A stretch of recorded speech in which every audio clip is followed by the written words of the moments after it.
بسم اللہ الرحمن الرحیم۔ السلام علیکم۔ غم کی جگیر وراثت میں ملی ہے مجھ کو، اپنی جگیر میں رہتا ہوں نوابوں کی طرح۔ جو مر چکے ہیں تمہیں ان کی فکر ہے، لیکن جو مر رہے ہیں تمہیں ان کا کچھ ملال نہیں۔ معافی کا مطلب گلے لگانا نہیں، بلکہ یہ عہد ہے کہ جو اذیت اس نے مجھے دی وہ میں نے اس کو نہیں دینی۔ اگر تم اللہ تعالیٰ کے ہاں اپنی حیثیت جاننا چاہتے ہو تو یہ دیکھو کہ اس نے تمہیں کس کام میں لگا رکھا ہے۔ خلوص کی کوئی خاص زبان نہیں ہوتی، یہ دل میں محسوس ہوتا ہے اور آنکھوں سے جھلکتا ہے۔ میری خوبی پہ رہتے ہیں یہاں اہل زبان خاموش، میرے عیبوں کا چرچا ہو تو گونگے بول پڑتے ہیں۔ اللہ تعالیٰ آپ کی منصوبہ بندی کو اس وقت توڑ دیتا ہے جب وہ دیکھتا ہے کہ آپ کی منصوبہ بندی آپ کو توڑنے والی ہے۔ بس یہی دوڑ ہے اس دور کے انسانوں کی، تیری دیوار سے اونچی میری دیوار بنے۔ اپنی بہن چھپاؤ دوسروں کی بہن واؤ، اے ابن آدم ڈوب کے مر جاؤ۔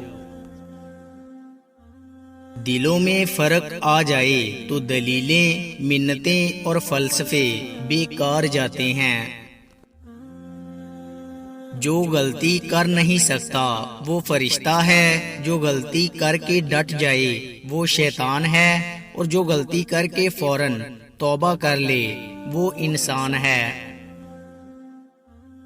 ہر میاں بیوی پر ایک وقت ایسا بھی آتا ہے کہ جب کچھ لوگ ان کے رشتے کو کمزور کرنے کی کوشش کرتے ہیں، جو اس وقت مشکل وقت میں نکل گیا وہ سخی، اور جو لوگوں کی باتوں میں آ گیا اس کا مقدر نہ ختم ہونے والا دکھ ہے۔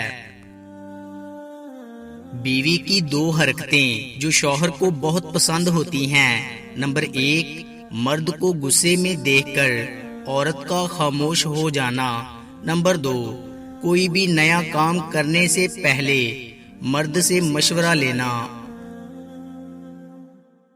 ایک عورت ایک مولوی صاحب کے پاس گئی اور بولی، مولوی صاحب کوئی ایسا تعویذ لکھ دیں کہ میرے بچے رات کو بھوک سے نہ رویا کریں۔ مولوی صاحب نے تعویذ لکھ دیا۔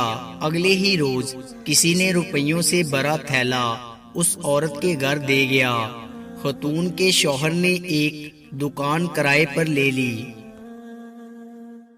کاروبار میں برکت ہوئی اور دکانیں بڑھتی چلی گئیں اور پیسے کی ریل پیل ہو گئی۔ ایک دن خاتون کی نظر اس پرانے صندوق پر پڑی جس میں انہوں نے تعویذ کو محفوظ رکھا تھا۔ جانے مولوی صاحب نے تعویذ میں کیا لکھا تھا؟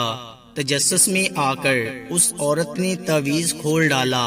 لکھا تھا، جب پیسے کی ریل پیل ہو جائے تو سارا پیسہ تجوری میں چھپانے کی بجائے کچھ ایسے گھروں میں ڈال دینا جہاں رات کو بچوں کے رونے کی آواز آتی ہو۔ مذاق ضرور کیجئے، مگر اتنا دھیان رکھیے کہ مذاق کرنے اور مذاق اڑانے کا فرق آپ کو معلوم ہو۔ نماز عادت بن جائے تو کامیابی مقدر بن جاتی ہے۔ جھوٹا مکار دھوکے باز ہوں میں، تیری اٹھ بیٹھ ہے فرشتوں میں۔ اچھی لڑکیاں اپنی اداسی کو گانے یا ڈرامے دیکھ کر دور نہیں کرتی، بلکہ نماز، قرآن اور دعا سے ختم کرتی ہیں۔ جس دن تمہیں قرآن سمجھ میں آ گیا اس دن تمہارا نہ کوئی مسلک ہوگا نہ کوئی فرقہ۔ لوگ کہتے ہیں آدمی کو امیر ہونا چاہیے اور ہم کہتے ہیں آدمی کا ضمیر ہونا چاہیے۔ جب بھی کسی کو دعا دو اچھی اور دل سے دو، کیونکہ وہ دعا پہلے آپ کے اپنے حق میں قبول ہوتی ہے۔ انسان اتنا مضبوط ہے کہ پہاڑوں کا سینہ چیر کر رکھ دے، اور کمزور اتنا ہے کہ لہجوں اور لفظوں سے ٹوٹ جاتا ہے۔ اسلام نے عورت کو قید نہیں کیا بلکہ ہوس پرستوں کی نظروں سے محفوظ کیا ہے۔ دوستو، امید کرتا ہوں آپ کو ہماری ویڈیو اچھی لگی ہوگی۔ اگر آپ کو ہماری ویڈیو اچھی لگی ہے تو لائک کیجئے۔ مزید اچھے ویڈیوز کے لیے ہمارے چینل کو سبسکرائب اور فیس بک پیج کو لائک کریں۔ شکریہ۔